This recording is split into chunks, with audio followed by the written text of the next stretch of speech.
So within 2 weeks after the meeting, the company liquidators shall send to the registrar a copy of the final binding up of accounts of the company and shall make a return in respect of each meeting and of the date thereof and copies of resolution passed in the meetings and file an application along with this report under subsection 1 in such manner as they prescribed along with the books and papers of the company relating to the winding up of the company before the tribunal for passing order of dissolution of the company.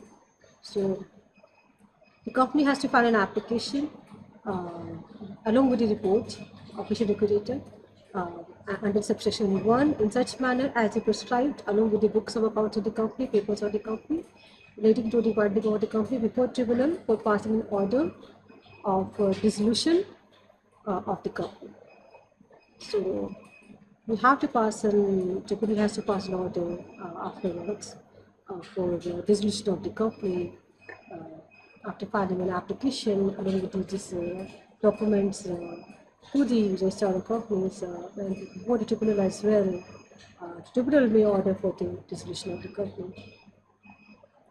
So you have to file an application along with the report of official liquidators in subsection 1 in such manner as required, along with the books of accounts of the company, important papers of the company, documents of the company related to the binding before the tribunal for passing an order for order of dissolution of the company.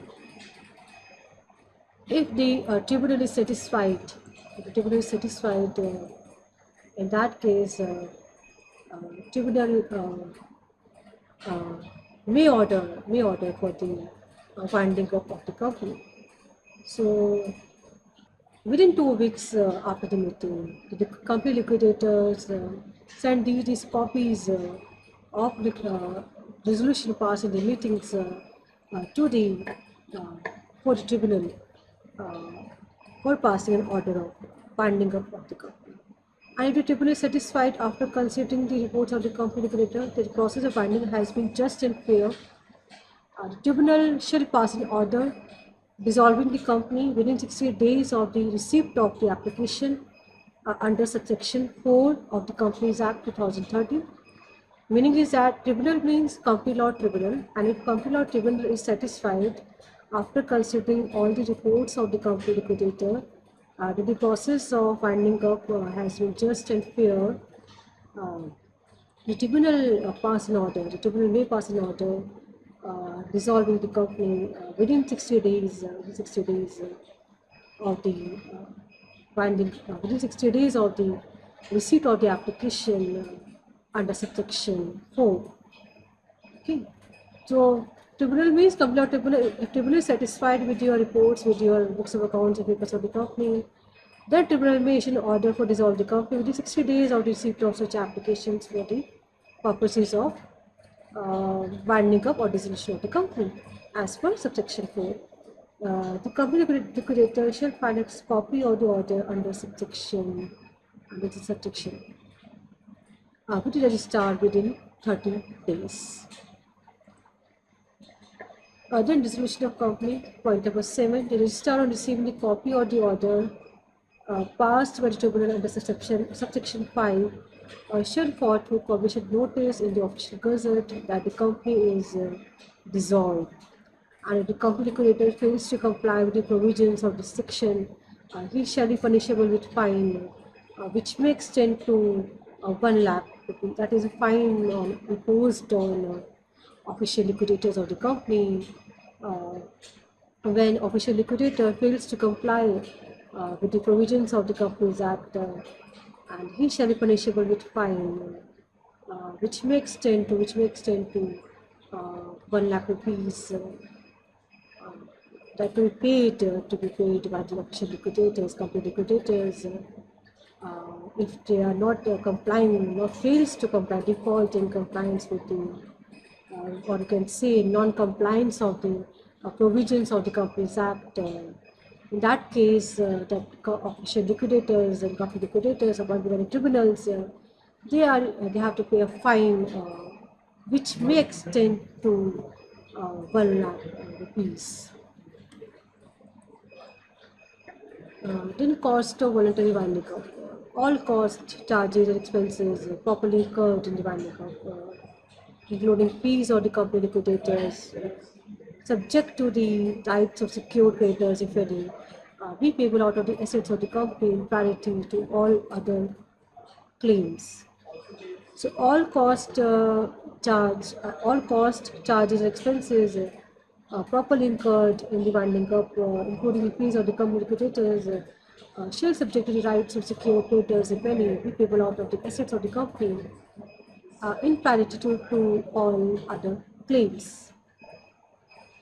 So this is a cost involved in voluntary winding up of a company. All costs, whether it is expenditures, cost in respect to charges paid to the official liquidators, the company liquidators of the company, legal fees, advisory fees to pay to the legal advisors of the company, and the other fees, affidavit fees has to pay to the lawyers and advocates for litigation fees has to be filed to pay to the lawyers, and in that case that is a cost element is involved, expenditure is involved.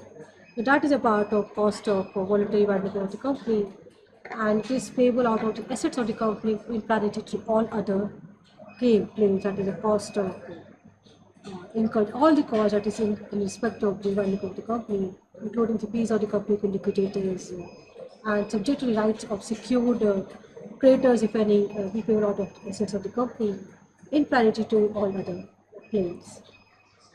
Then penalty provisions are there, criminal provisions are there. Penalty for non-following or the non-compliance of the provisions of the Companies Act, you could say contraventions or the provisions of the Companies Act. The company shall be punished with fine, which shall not be less than 50,000 rupees, but which may extend to 2 lakh rupees. And directors of the company who is in default shall be punishable with imprisonment for a term which may extend to 6 months, or with fine which shall not be less than 50,000 rupees, but which may extend to 2 lakh rupees, or with both. That is a penal provisions in respect of the non-compliance with the provisions of the Companies Act in respect of the voluntary finding of the company by the order of the tribunal. So the company contravenes the provision of this section because company is an artificial legal person, company has separate legal entity concept. The company can contravene the provision of this section, company shall be punishable with fine, which shall not be less than 50,000 rupees, but which may extend to 2 lakh rupees. And directors of the company who is in default, defaulters, any officer of the company who is in default shall be punishable with imprisonment for a term which may extend to 6 months, or with fine which shall not be less than 50,000 rupees, but which may extend to 2 lakh rupees, or with both. Thank you. Thank you all. Thank you. I hope you all understand the today class session about the voluntary winding of the company, and about the circumstances of voluntary winding up of the company. Circumstances the company may voluntarily winding up by passing a resolution in general meetings of the company, and for the when period of the company expired, duration of the company expired. In that case, if article authorize you, then company can go for a bond of declaration of solvency, meetings of the creditors of the company, meet in detail, then publications of resolutions to and voluntarily, the effects of voluntary winding up, appointments of company liquidators, powers and duties of company liquidators, uh, final meeting with dissolution of company, and dissolution of company, cost of voluntary winding up, final provisions are there. This will be all we studied today. I hope you all understand today's topic. By this, I will end today's class. Thank you. Thank you all.